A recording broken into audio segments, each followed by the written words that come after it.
গ্ল্যামারের সন্ধ্যা, চারিদিকে ক্যামেরার আলোর ঝলকানি। মধ্যমণি সত্য বিবাহিতা সোনাক্ষী সিনহা।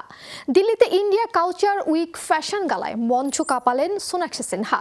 বিয়ের পর প্রথমবার ডিজাইনার ডলিজের পিঙ্ক থিমের পোশাকে শো স্টপার হিসেবে নজর কাড়লেন এই দাবাং অভিনেত্রী। সিলন ফ্যামিলি ব্লেন্ডের কড়ালিকার আর সতেজ স্বাদের পারফেক্ট ব্লেন্ডে স্বপ্নেরা মিলুক টানা। বিয়ের পর প্রথমবার র্যাম্পে হাঁটলেন বলিউড অভিনেত্রী সোনাক্ষী সিনহা। 27 জুলাই দিল্লিতে ইন্ডিয়ান কালচার উইকে ডিজাইনার ডলিজের শো স্টপার হয়েছিলেন অভিনেত্রী সোনাক্ষী। অভিনেতা জহির ইকবালের সঙ্গে বিয়ের পর এটাই ছিল তার প্রথম র্যাম্প। র্যাম্পে হাঁটার সময় সোনাক্ষীর পরনে ছিল হাই স্লিট, চকচকে ব্লাশ গোলাপি গাউন, সঙ্গে পরেছিলেন মানানসই গয়না, পায়ে ছিল হিল জুতা। এখানেই শেষ নয়, র্যাম্পে দ্য কার্ডিয়ান্সের লাভফুল গানে নেচে সোনাক্ষী অনুষ্ঠানে উপস্থিত অতিথিদের মুগ্ধ করেন।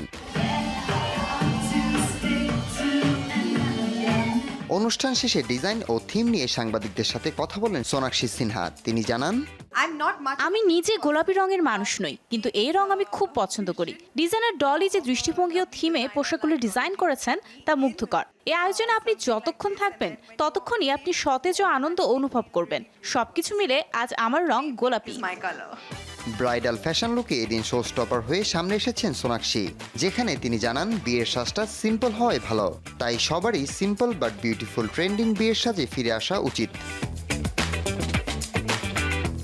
এদিন নিজের বিয়ের পোশাক বাছাইয়ের গল্প বলেন সোনাক্ষী। অভিনেত্রী জানান, তার আর জহিরের মাত্র 5 মিনিট সময় লেগেছে বিয়ের পোশাক বাছাই করতে। তিনি প্রথম থেকেই ঠিক করে রেখেছিলেন বিয়েতে লাল শাড়ি পরবেন। হাসিবুল করিম, শোবিজ টুনাইট।